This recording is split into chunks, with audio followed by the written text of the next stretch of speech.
Area में ये 2 chair रखी हुई हैं जो बिल्कुल ख़राब हो गई हैं, तो इनका मुझे आज मेकओवर करना है और इन्हें चेंज करना है एक बहुत ही सुंदर से सोफ़ा लुक में। तो इसमें सबसे पहले बारी आई कलर करने की। तो कलर करने के लिए मैं यूज़ करती हूँ वॉल कलर, जो दीवारों पर किया जाता है और ख़ासकर पुराने फर्नीचर में मैं इसी का यूज़ करती हूँ। और वाइट कलर का मैं इस पे यूज़ कर रही हूँ सबसे पहले। और इसे पेंट करने के लिए मैंने स्पॉन्ज ब्रश का यूज़ किया है।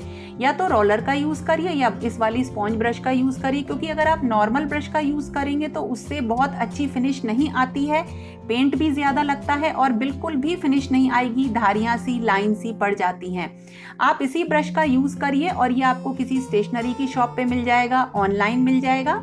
और जो बहुत अंदर के एरिया होते हैं वहाँ पे जो नॉर्मल ब्रश है, इस ब्रश की मदद से आप पेंट कर सकते हैं। तो पहला जो कोट था हमेशा वाइट में करती हूँ ताकि दूसरा जो इस पे मैं कलर करूँ वो अच्छा आए। तो वाइट कलर करीब आधे 1 घंटे में सूख गया। उसके बाद मैंने इसके ऊपर ये कलर किया। ये मेरे ऊपर वाली लॉबी में हो रहा है, 8608 इसका कोड है और इसको मैंने एक स्टूल में भी पेंट करके आपको दिखाया था। तो इसको भी मैंने सेम इसी स्पॉन्ज ब्रश की मदद से पेंट कर लिया। बस जो सिटिंग वाला एरिया है जहाँ पे मैं गद्दी रखूंगी उसको मैंने छोड़ दिया और इसको भी सूखने में करीब 1-1.5 घंटा ही लगेगा और तब तक मैं सिल लेती हूँ बाकी के जो चीज़ें हैं उनको। तो अब देखिए इसके साथ कुर्सियों के साथ ये कुछ गद्दियाँ हैं मेरे पास, इनके मैं बनाऊंगी फिटेड कवर, बिल्कुल जो इस पर फिट हो जाए। उसके लिए मैंने जो ये फैब्रिक लिया है, ये मेरे कुर्ते का बचा हुआ एक फैब्रिक है। इसको मैं कितना कट कर रही हूँ और कितना मैं इसे किस नाप से कट कर रही हूँ, ये अभी देखिए आगे मैं आपके साथ शेयर कर रही हूँ। कपड़ा थोड़ा सा हल्का है, जैसा कि मैंने आपको बताया सूट का है ये बचा हुआ पीस। तो इसके नीचे मैं लगा दूंगी लाइनिंग, अस्तर लगा दूंगी। तो एक तो गद्दी भी मजबूत हो जाएगी अच्छी तरीके से और इसके नीचे अस्तर लगने से इसका जो कलर है वो भी अच्छे से आएगा। तो ऊपर की तरफ से मैंने इसमें सिलाई लगा ली और एक मजबूत सा कपड़ा तैयार हो गया। अब देखिए मैंने इसे कितना कट किया है ये मैं आपको बताती हूँ। जो गद्दी है उसमें ये देखिए अच्छी तरीके से चारों तरफ से ये कवर कर ले और नीचे भी बचा हुआ हो और करीब 5 से 6 इंच कपड़ा जो है वो गद्दी के निचले वाले हिस्से पे भी आ जाए। इतना बड़ा ये पीस मैंने कट किया है, देखिए इस तरह से। यही इसका नाप है। तो अलग अलग गद्दियों के हिसाब से इसका नाप बिल्कुल अलग आएगा। उसके बाद देखिए करना क्या है, इसको उल्टा बिछा लीजिए चारों तरफ से बराबर और कहीं भी ज़्यादा कम ना हो। चारों तरफ जब बराबर हो जाएगा तब हम क्या करेंगे, इसके कॉर्नर्स को स्टिच करेंगे।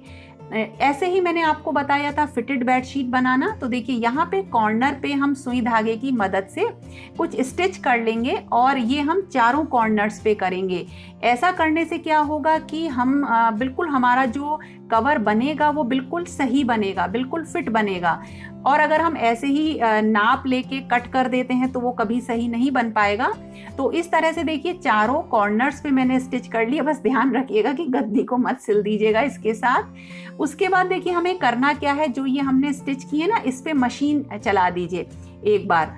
तो उससे क्या होगा, देखिए इसी जगह पर मशीन चलाने के बाद भी हम नाप कर देखेंगे कि ये सही आया है कि नहीं आया है, तभी हम कट करेंगे। देखिए जैसे इस पे ये मशीन की सिलाई लगा दी है। अब मैं इसको गद्दी पे एक बार लगा के देख लूँगी। और ये मेरी आदत भी है कि जब भी मैं कुछ सिलती हूँ तो कई बार लगा कर देखती हूँ कि कहीं कुछ गलत तो नहीं सिल रही हूँ मैं। तो देखिए अच्छी तरीके से ये इस पे सेट हो गया। तो अब जो है मैं इसके इन कॉर्नर्स को कट कर लूँगी। अगर थोड़ा बहुत लूज होता तो एक सिलाई और मार लेती। तो देखिए इस तरीके से कॉर्नर के जो पीस है इन्हें भी मैं संभाल के रख लूँगी, अभी आगे भी काम में आएंगे। उसके बाद इसको हमें बनाना है फिटेड। फिटेड का मतलब है बिल्कुल गद्दी पे से ये खिसके नहीं। तो नीचे की तरफ हम इसमें लगाएंगे इलास्टिक, ताकि ये बिल्कुल इसमें ग्रिप अच्छे से ले लेगा। तो देखिए ये इलास्टिक मेरे पास बची हुई है। अगर आप गद्दियों में लगाएं तो पतली इलास्टिक लीजिए, चौड़ाई अलग अलग आती है इलास्टिक की। तो ये क्योंकि मैंने बेडशीट बनाने के लिए ली थी तो ये काफ़ी चौड़ी है, लेकिन आप इसमें हल्की पतली भी लगा सकते हैं। तो लगाने का तरीका बिल्कुल आसान है। इलास्टिक को हमें खींचते जाना है और उसके ऊपर कपड़ा रख के हमें सिलाई करनी है। इस तरह से बहुत अच्छे से इसमें देखेंगे आपकी इलास्टिक लग जाएगी। और दूसरा तरीका ये है कि आप जो है पहले पूरा एक नेफा सिल लीजिए और उसके अंदर जो है इलास्टिक डाल के गांठ मार दीजिए, वो भी एक तरीका है। तो देखिए अच्छी तरह से बिल्कुल इलास्टिक मैंने इसमें लगा लूँगी। मैं इसी तरह से सिलाई करके बस इलास्टिक को खींचते जाना है, कपड़ा ऊपर रखना है और सिलाई मारनी है। तो इस तरह से जब इलास्टिक इसमें चारों तरफ लग जाएगी, देखिए कितनी बढ़िया तरह से इलास्टिक इसमें लग गई। और इलास्टिक जो मुझे इसमें यूज आई वो थी जितनी भी इसकी लेंथ है उसकी आधी, चारों तरफ जितनी भी इसकी लेंथ है। तो देखिए कितने बढ़िया तरह से बिल्कुल फिटेड जो है एक गद्दी तैयार हो गई। बिल्कुल देखिए इस पे फिट आ रही है, इस पे आप बैठेंगे भी तो भी ये बिल्कुल नहीं खसकेगी, और जब आप इसे वॉश करना चाहें इजीली आप हटा सकते हैं। और बिल्कुल इसी तरीके से मैं सिल लूंगी ये दूसरी गद्दी का कवर भी। थोड़ा सा इसमें जोड़ लगाना पड़ा क्योंकि कपड़ा कम था। तो इस तरह से ये दोनों गद्दियों के कवर रेडी हो गए। अब बाहर जो मेरी चेयर सूख गई हैं उन पे भी गद्दियों को लगा के देख लिया, बिल्कुल सही आई हैं, कलर भी बहुत अच्छा सा आ रहा है। तो बाहर की गंदगी वगैरह साफ करने के बाद आगे बढ़ते हैं। और जो इसमें बैक साइड में कुशन लगाएंगे वो मैंने लिए। ये बहुत ही पतले और बहुत पुराने कुशन हैं और इनका मैं कवर सिलूंगी। कवर सिलना मैं आपको कई सारे वीडियोस में बता चुकी हूँ कि फ्रंट पार्ट को काट लीजिए और उसके बाद पीछे के पार्ट के लिए एक बड़ा कपड़ा और एक छोटा कपड़ा इस तरह से काटिए कि वो एक के ऊपर एक आए। मैं आपको वीडियोस के लिंक शेयर कर दूंगी जिसमें मैंने कुशन कवर बनाना आपको बताया है। ये जो मैंने बनाया है ये डार्क पीच कलर का एक मैचिंग कपड़ा है और ये कॉटन का कपड़ा है। तो इसमें अब चारों तरफ सिलाई लगा लेंगे और एक मेरा ये कुशन कवर रेडी हो जाएगा।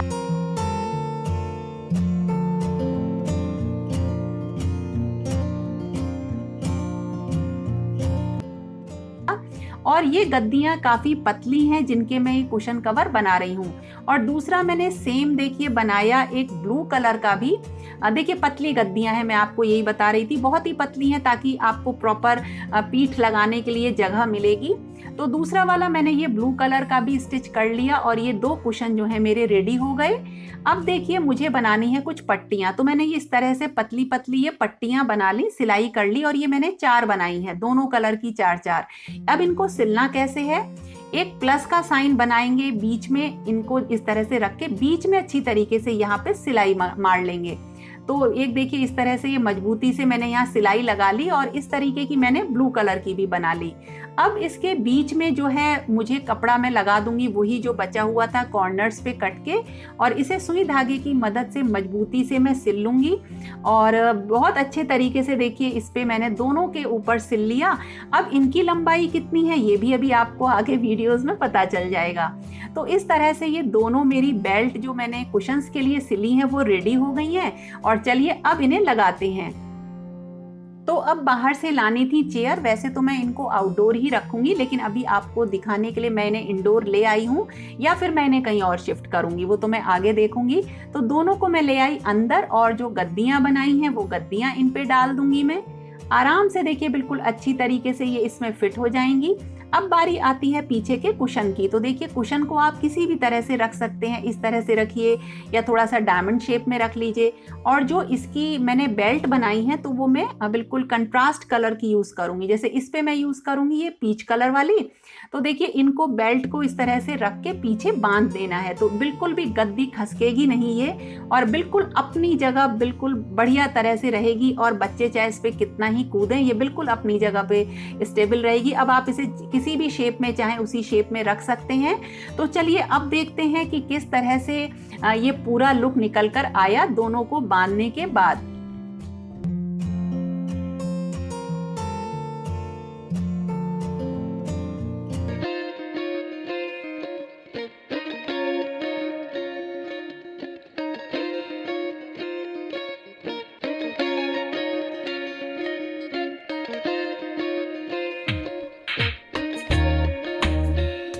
तो ये था एक पूरे दिन की मेहनत का रिजल्ट। और काम में थोड़ा सा लगता तो है टाइम, लेकिन जो एंड रिजल्ट आता है उससे दिल बिल्कुल बाग बाग हो जाता है।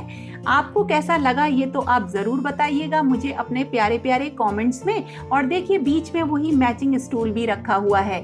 और पसंद आए, कुछ भी पसंद आए, मेरी मेहनत पसंद आए, कलर पसंद आए तो लाइक ज़रूर करिएगा।